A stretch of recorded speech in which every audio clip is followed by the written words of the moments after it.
Central Michigan takes on South Alabama. That's going to be an 11 a.m. Eastern tip-off. So early, not even listed on the big screen behind me. South Alabama's -5.5, totals 142 and a hook. We're 4-0 in our last 4 Gold Club plays on my premium page. The South Alabama Jaguars, they are 3-0 to start the season. Victories over the likes of Toledo and Alcorn State. And in those games this year, those 3 games, the Jags have shot the ball well. They've made over 52% of their attempts from the field. They definitely shot it well from 3 land as well. Jaden Cooper's averaging over 15.5 points per contest, 46% shooting from downtown. And Peyton Law's leading the team in points per game. He's a staggering 81% from the field right now. And they're facing a Central Michigan squad who just got shellacked by Bradley a few nights ago. Gave up 85 points in the loss. And listen, in their 2 games this season, the Chippewas have struggled a bit guarding the deep ball. I like South Alabama, -5.5, over 142 and a hook. Pitt, West Virginia, 6 o'clock East. West Virginia's -5.5, totals 134 and a hook. Both schools are 3-0 to start the year, doing some good stuff on the defensive end of the floor. To start, the Mountaineers have held their opponents to just 36% shooting from the field, 55 points a game. Meanwhile, Pitt on the other side, they're doing some good stuff as well. They're limiting opposing shooters to just 36% from the field themselves. That is similar to West Virginia. Now, 2 out of the Panthers' 3 contests this year did stay under the total. West Virginia with unders in all 3 of their games themselves. I like the under 134.5. All right, next matchup, Cornell taking on Lafayette, 6 o'clock East. Cornell's -5.5, totals 158 and a hook. The Big Reds 0-2 to start the year, struggled on defense in those contests. Cornell's allowed their opponents to make 43% of their 3-pointers against them. And they're facing a Lafayette team who competed against Texas and St. Joe's this year. Pretty stiff competition there. They actually covered in that St. Joe's game. Caleb Williams is averaging 17 points a game for the Leopards, 40% shooting from 3 land. And Andrew Phillips, he's also averaging over 16.5 points per contest, 59% from the field. Now, total-wise, the Leopards did see overs in 2 qualifying ball games this season. I like Lafayette +5.5, over 158 and a hook. San Jose State, Michigan State, 6:30 East. Michigan State's -24.5, totals 143. And we could potentially see a letdown spot for Sparty in this one. They just came out of a tough, hard-fought victory over Arkansas. It was a 1-score game, really a grinder for them. Kind of tough mentally to prepare for this particular caliber of opponent after that win. That was a great win for them. And to be fair, you know, Michigan State did fail to cover against Colgate in their season opener. Now, they're facing a San Jose State team who did cover against Utah in their opener themselves. You know, it's a team who's making nearly 50% of their attempts from the field. They're actually shooting it better from the field than Sparty at the moment. Colby Garland's averaging 25.5 points a game for San Jose State, 66% shooting from the field. And Ben Roseborough, he's averaging double-digit points per contest, 57% from beyond the arc. Now, total-wise, San Jose State saw overs in both of their games this season. I like San Jose State catching the big number. Give me them +24.5, over 143.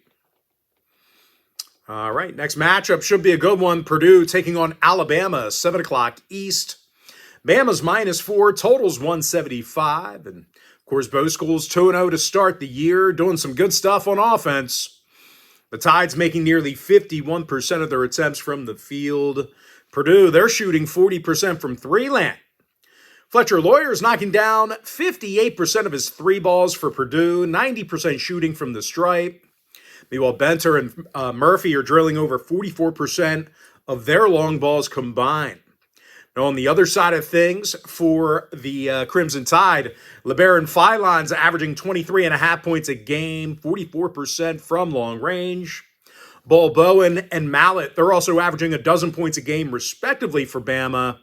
I like the over 175. All right, next contest. We got a huge 7 o'clock slate here. We'll take a look and see if this game, yeah, it's on the big screen. Alcorn taking on Howard, 7 o'clock East. Howard's -6. Total is 156. The Bison are doing a terrific job shooting the 3 ball. They're making 46% of their attempts from beyond the perimeter. That puts them in the top 20 of the nation in that category. Bryce Harris is 8 of 14 from 3 land, 20 points per game for him. Meanwhile, Cotton and Gillis, they're making 50% of their 3-pointers combined. And they're facing an 0-4 Alcorn State team who's played little to no defense. Their opponents are making 52% of their field goals against them, allowing a whole bunch of points. Now, total-wise, Alcorn with overs against the likes of Maryland, South Alabama, and Florida State.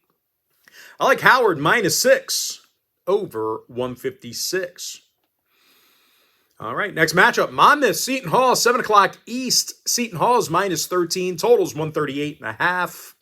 The Pirates are 3-0 on the year, playing exceptionally tough on the defensive end of the floor. The Pirates are limiting opposing shooters to just 34% from the field. And they're taking on a Monmouth team who was just held to 60 points to LaSalle. That was a double-digit point loss. When it comes to the total, 2 out of Seton Hall's last 3 did stay under the number. I like Seton Hall -13, under 138.5. All right, Lemoyne College taking on UMass, 7 o'clock East. UMass is -14.5. Total is 157 and a hook. And even though UMass is favored by a bunch, they really have not rebounded all that great on offense. They've also been little, threat shooting the long ball.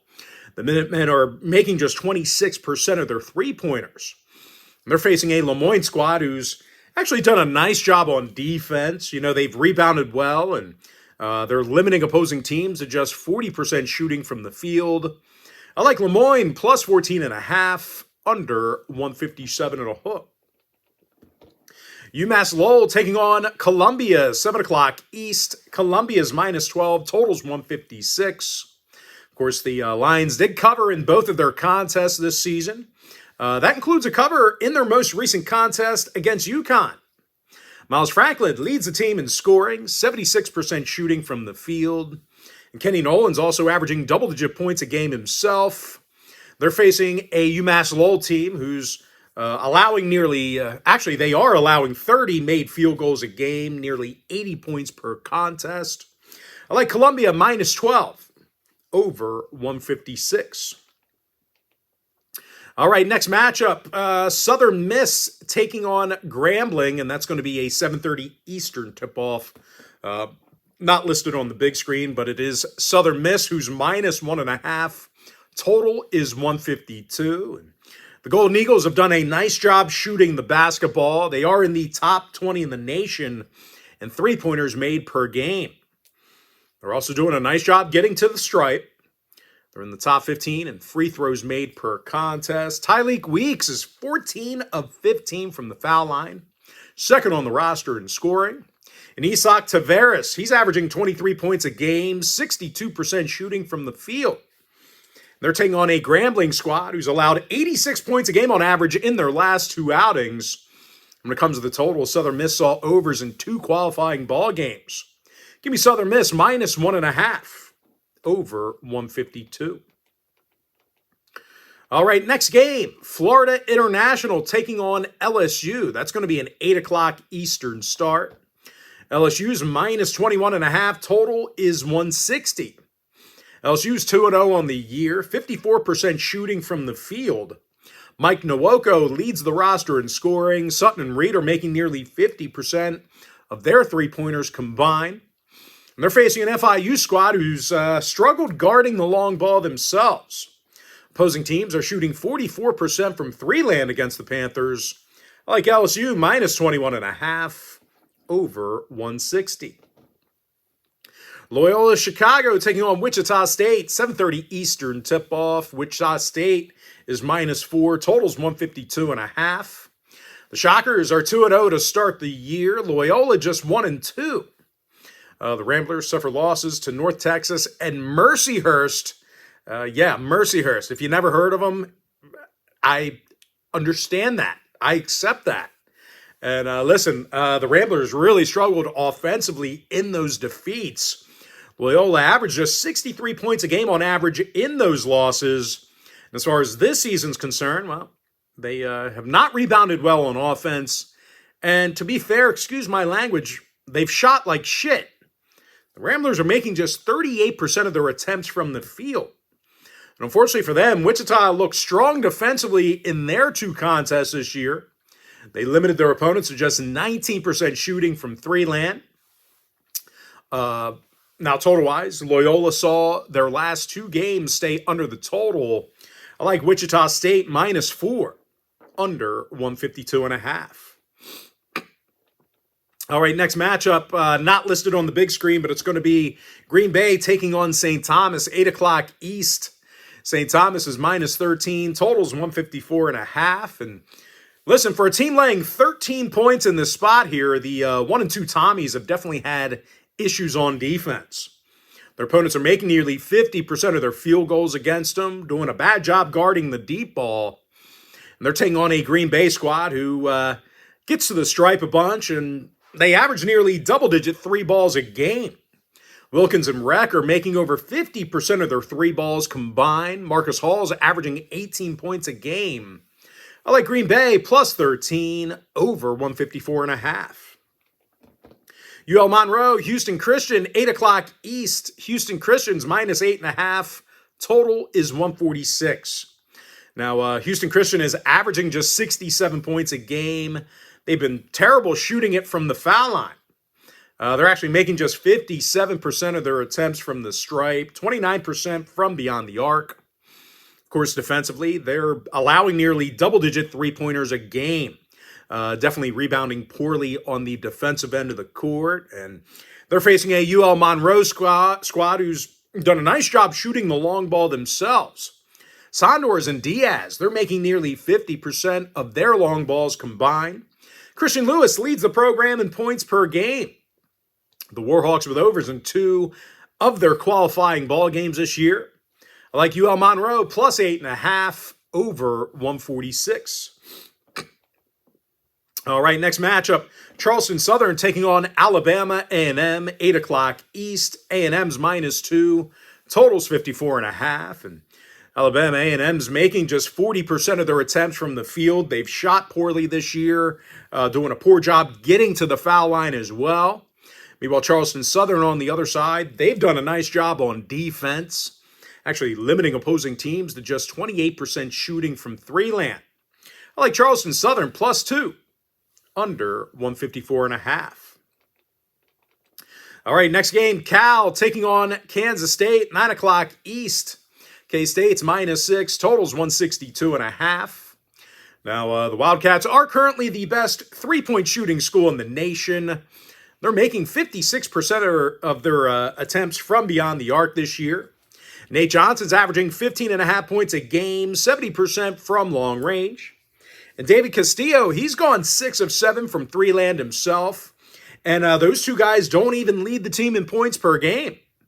And they're facing a Cal team on the other side of things who they've beaten up on the likes of Cal State Fullerton, Cal State Bakersfield, and Wright State to start the year. So, don't let that record fool you. They've been beaten up on some cupcakes.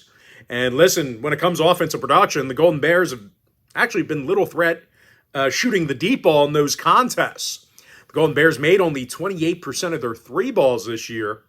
Now, total-wise, K-State did see their 2 games this season fly over the total. I like Kansas State -6, over 162.5. And with that, folks, now it's time for our quick pick recap. I like South Alabama -5.5, over 142 and a hook. Give me the under 134.5 in that Pitt, West Virginia matchup. We're 4-0 in our last 4 Gold Club plays on my premium page. Lafayette +5.5, over 158 and a hook.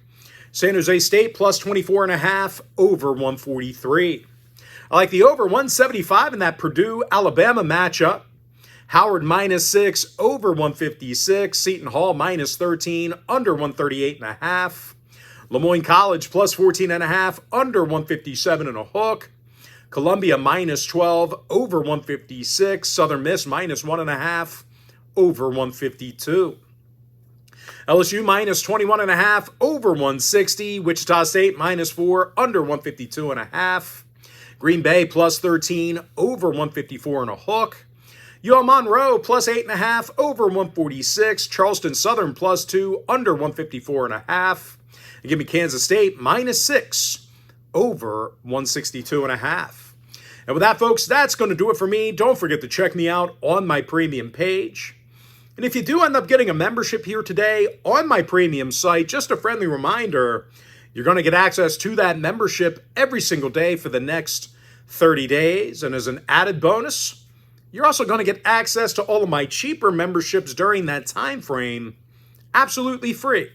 Going to be included with your membership. That's why I always tell folks that Gold Club package, it's a full access, all-inclusive membership. Gives you access to every single premium selection of mine, every single package, every single day for the next 30 days. But most importantly, folks, got to thank you for joining me right here on the free video. Really hope you enjoyed all this great free content, all this great free information. And with that, folks, happy Thursday to you. Best of luck to you. And I look forward to seeing you later on today on my premium page.